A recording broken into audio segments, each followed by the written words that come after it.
T P Jayendran master, Ajith കുമാറിനെ മാറ്റാത്തതിനെ ഇടത് സഹയാത്രികനായ അഡ്വക്കേറ്റ് ബലദേവ് സച്ചിദാനന്ദൻ അദ്ദേഹം വിമർശിച്ചു. ആ നിലപാട് ശരിയല്ല. ഇടതുമുന്നണിയിലെ ഘടകകക്ഷികൾക്കും സമാനമായിട്ടുള്ള അഭിപ്രായമാണ്. പക്ഷേ അന്വേഷണം ശരിയായ ദിശയിൽ പോകുന്നു എന്ന് അദ്ദേഹം പറയുന്നു. ശരിയാണോ അത്?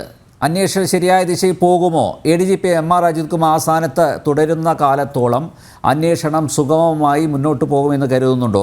കൃത്യമായിട്ട് അദ്ദേഹത്തിന് പലതും ചോർന്ന് കിട്ടുന്നുണ്ട്. ഞാൻ നേരത്തെ ചൂണ്ടിക്കാണിച്ചതുപോലെ അദ്ദേഹത്തിൻ്റേതായിട്ടുള്ള ഒരു സ്പെഷ്യൽ ബ്രാഞ്ച് വിങ് ഉണ്ട്. ആ വിങ് ഉള്ള കാലത്തോളം ADGP MR അജിത് കുമാർ ആ സ്ഥാനത്തിരിക്കുന്ന കാലത്തോളം സ്വതന്ത്രമായ ഒരു അന്വേഷണം, സുതാര്യമായ ഒരു അന്വേഷണം നടക്കുന്ന താങ്കൾ കരുതുന്നുണ്ടോ?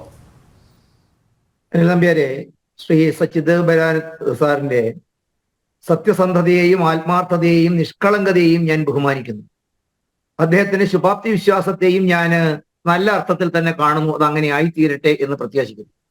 പക്ഷേ ഇവിടെ ഇടതുപക്ഷ സഹയാത്രികർക്കും ഇടതുപക്ഷ നേതാക്കന്മാർക്കും ഘടകകക്ഷികൾക്കും ഭരണപക്ഷിയിൽ പ്രധാന കക്ഷിയായ CPM തന്നെ ഒരു നല്ല വിഭാഗവും അതൃപ്തരാണ്.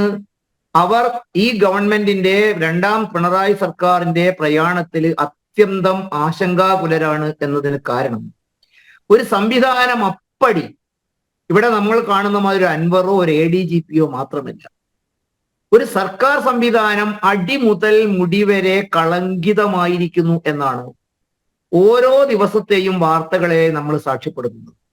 നോക്കൂ, കേരളത്തിലെ ജനങ്ങളുടെ ജീവനും സ്വത്തിനും സാധാരണ പൗരന് സുരക്ഷിതത്വം കൊടുക്കേണ്ട നാം വിശ്വസിക്കുന്ന ഒരു ഡിപ്പാർട്ട്മെന്റാണ് പോലീസ്. പക്ഷെ ഇവിടെ ചങ്ങലയ്ക്ക് ഭ്രാന്ത് പിടിച്ച അവസ്ഥയിലാണ്. വേലി തന്നെ വിളവ് തിന്നുകയാണ്. ആരൊക്കെയാണോ കേരളത്തിലെ ക്രമസമാധാന നിലയും കേരളത്തിലെ രാജ്യവിരുദ്ധ പ്രവർത്തനങ്ങളെയും തടയേണ്ടത്, അവരൊക്കെ രാജ്യവിരുദ്ധ പ്രവർത്തനത്തിന്റെ പങ്കുപറ്റുകയും അത്തരം പ്രവർത്തനങ്ങളുടെ നേതൃത്വത്തിലേക്ക് പരോക്ഷവും പ്രത്യക്ഷവുമായി ഇടപെടുന്നതിന്റെയും നിരവധി ഉദാഹരണങ്ങളാണ് ഇപ്പൊ പുറത്തു വന്നുകൊണ്ടിരിക്കുന്നത്. ADGP അജിത് കുമാർ എന്തുകൊണ്ടാണ് അദ്ദേഹത്തിനെതിരെ നടപടിയെടുക്കുന്നതിൽ ഇത്രമാത്രം വൈകുന്നത് എന്നതിന് ഈ സച്ചിദാനന്ദൻ സാറെ പോലെയുള്ള ബലദേവിനെ പോലെയുള്ള ആളുകൾക്ക് പോലും തൃപ്തിപരമായി ഉത്തരം കഴിക്കാൻ സാധിക്കുന്നില്ല. 17ഓളം MLA-മാരുള്ള CPI വളരെ രോഷാകുലരായി പ്രതികരിക്കുന്നു മാർക്കറ്റിൽ പുറത്തു വെച്ചിട്ട്. പക്ഷെ ഇടതുമുന്നണിയുടെ യോഗത്തിലെത്തുമ്പോൾ അവർ പൂച്ച പോലെ പതുങ്ങി നിൽക്കേണ്ട അവസ്ഥയിലേക്ക് എത്തുന്നു. പ്രതിപക്ഷത്തിരിക്കുന്ന ആളുകൾ പോലും ഈ അമ്പിൽ നിന്നും വിമുക്തരല്ല. ഇവിടെ ഞാൻ പറഞ്ഞു ഒരു സംവിധാനമാകെ എന്ന് ഞാൻ പറയുന്നത് എനിക്കിപ്പോഴും മനസ്സിലാവാത്തത് ഇത് കേവലം ADGP അജിത് കുമാറോ ഒരു സുജിത് ദാസോ ഇന്നൊരു പക്ഷേ പോലീസിന്റെ നിരീക്ഷണത്തിലുള്ള 2 SP-മാരും ഒരു DYSP-യും ഉണ്ട് എന്ന് വാർത്തകൾ പുറത്തു വന്നുകൊണ്ട് എത്രത്തോളം അതിൽ ആധികാരികതയുണ്ട് എന്ന് നമുക്കറിയില്ല. പക്ഷെ ഇവിടെ ഒരു കാര്യം ശരിയല്ലേ, കേരളത്തിലെ പോലീസ് സേന അടിമുടി കളങ്കിതമായതിന്റെയും അവരുടെ കൂടെ പിന്തുണയോടെയും അല്ലേ അൻവർ നടത്തിക്കൊണ്ടിരിക്കുന്നത്. അൻവറിന് നമുക്ക് അത്ര നിഷ്കളങ്കനായ സത്യസന്ധനായ ബൽദേവ് സാറ് പറഞ്ഞ മാതിരിയിൽ അദ്ദേഹം ചെയ്ത പ്രവർത്തനങ്ങളെ ശ്ലാഘിക്കാൻ എനിക്ക് കഴിയാത്തത് രാജ്യത്തെ നിയമത്തോടും രാജ്യത്തിലെ സാധാരണക്കാരുടെ പ്രതിബദ്ധതയാണോ അദ്ദേഹത്തെ ഇന്ന് തുറന്നു പറയാൻ പ്രേരിപ്പിച്ചത്? അദ്ദേഹം അതിന് കണ്ടെത്തിയ മാർഗം എന്തൊക്കെയാണ്?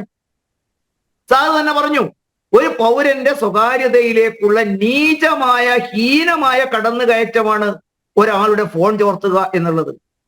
MLA സ്വയം തുറന്നു പറഞ്ഞിരിക്കുന്നു, ഞാൻ ഈ സംവിധാനം കളങ്കരഹിതമാണെങ്കിൽ, ഈ സംവിധാനം കുറ്റമറ്റതാണെങ്കിൽ ആദ്യം തന്നെ അറസ്റ്റ് ചെയ്യപ്പെടേണ്ടതും ചോദ്യം ചെയ്യപ്പെടേണ്ടതും അൻവറിനെതിരെയല്ലേ? മാത്രമല്ല അൻവറിന് ഇന്ന് രോഷാകുലരാവാനുള്ള ഒരു കാരണം അൻവർ എനിക്ക് തോന്നുന്നു 2 തവണ അദ്ദേഹം പോലീസിന്റെ മുന്നിൽ പോയി. കഴിഞ്ഞ ദിവസം DGP-യെ കണ്ടു, സംസ്ഥാന പോലീസ് മേധാവിയെ. നോക്കൂ, എന്നിട്ടും ഇക്കാര്യം ചർച്ച ചെയ്തേയില്ല. അതായത് ഫോൺ ചോർത്തിയ കാര്യം.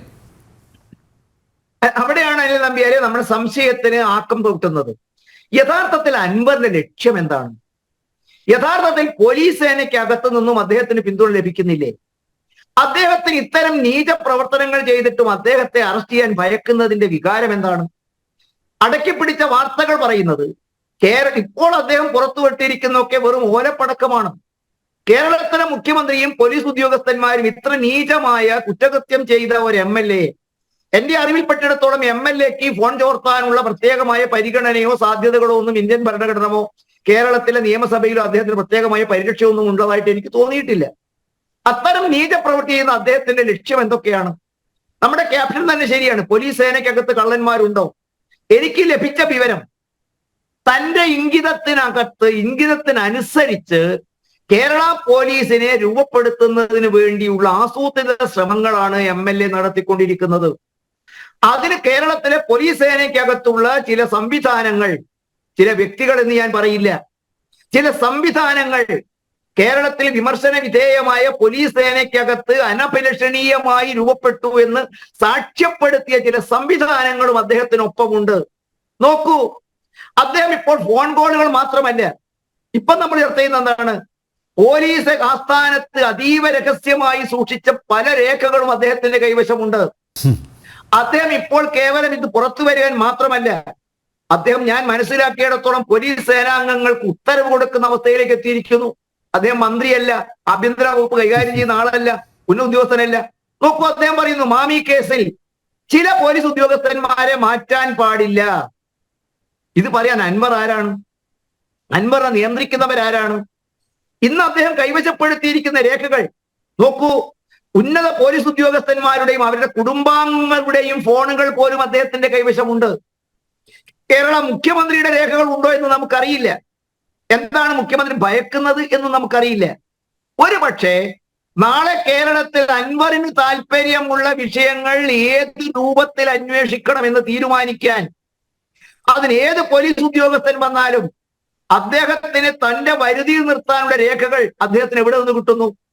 സ്വാഭാവികമായിട്ടും പോലീസ് ഉപയോഗിക്കുന്ന സോഫ്റ്റ്വെയർ ഉപയോഗിച്ച് അതീവ രഹസ്യമായി സുരക്ഷിതമായിട്ട് അയക്കുന്ന രേഖകൾ ഒരു സാധാരണ MLAക്ക് 140 MLAമാരിൽ ഒരാൾ മാത്രമായ അൻവറിന്, അതും ഒരു പാർട്ടിയുടെ പിന്തുണ പോലും ഇല്ലാത്ത സ്വതന്ത്ര സ്ഥാനാർത്ഥിയായി ജയിച്ച ഒരു അൻവറിന് ഈ തരത്തിൽ രേഖകൾ നിഷ്കളങ്കമായി കൈവശപ്പെടുത്താനെന്ന് കരുതാൻ നമുക്ക് അത്രയും എളുപ്പത്തിൽ സാധിക്കുമോ? എന്റെ ഇപ്പോഴത്തെ സംശയം, പോലീസ് ആസ്ഥാനത്ത് നിന്ന് നഷ്ടപ്പെട്ട രേഖകളുടെ നിജസ്ഥിതിയും അതിന്റെ ഗ്രാവിറ്റിയും അതിനെക്കുറിച്ചുള്ള ബോധമെങ്കിലും കേരളത്തിലെ പോലീസ് സേനയ്ക്കുണ്ടോ? ഇത്തരം ഒരു ക്രൂരമായ കുറ്റകൃത്യം ചെയ്ത MLAക്കെതിരെ നിയമ നടപടികൾ അനിവാര്യമല്ലേ? അതെ. അദ്ദേഹത്തിന്റെ കൈവശം അദ്ദേഹം സൂക്ഷിച്ചിരിക്കുന്ന രേഖകൾ പോലീസ് പിടിച്ചെടുക്കേണ്ടതല്ലേ? പോലീസ് ഉദ്യോഗസ്ഥന്മാരുടെയും മറ്റുള്ളവരുടെയും രഹസ്യ ഫോൺ രഹസ്യമായി ചോർത്തിയിട്ടുണ്ടെങ്കിൽ അതിനുള്ള സംവിധാനം അദ്ദേഹത്തിന് എവിടെ നിന്ന് കിട്ടിയെന്നും അദ്ദേഹത്തിന്റെ സ്വന്തമാണോ എന്നും, അതല്ല പോലീസ് ചോർത്തുന്നതാണെങ്കിൽ അത് കൈവശപ്പെടുത്താനും അദ്ദേഹത്തിന് ഇവിടുന്ന് കഴിയുന്നു. അപ്പൊ അദ്ദേഹത്തെ ചോദ്യം ചെയ്താലല്ലേ ഇത് മനസ്സിലാവുകയുള്ളൂ. അദ്ദേഹത്തിന് കിട്ടിയ ഫോൺ കോളുകൾ എങ്ങനെയാണ്? അദ്ദേഹം സ്വയം ചോർത്തിയതാണോ? അതല്ല പോലീസ് ആസ്ഥാനത്ത് നിന്ന് കിട്ടിയതാണെങ്കിൽ, പോലീസ് ഉദ്യോഗസ്ഥന്മാർക്ക് കിട്ടിയതാണെങ്കിൽ പോലീസ് ഉദ്യോഗസ്ഥന്മാർക്ക് ഇങ്ങനെ ഫോണുകൾ ചോർത്താനുള്ള അധികാരാവകാശങ്ങൾ ഉണ്ടോ? നാളെ ഇത്തരം രേഖകളും റിപ്പോർട്ടുകളും വെച്ച് അദ്ദേഹം പോലീസ് സേനയിലെ ഉദ്യോഗസ്ഥന്മാരെ ഭീഷണിപ്പെടുത്തില്ല എന്ന് പറയാൻ സാധിക്കുമോ? അതുകൊണ്ട് ഏറ്റവും പെട്ടെന്ന് അദ്ദേഹത്തിന്റെ കൈവശമുള്ള ഈ രേഖകൾ പോലീസ് കണ്ടെത്തേണ്ടതല്ലേ?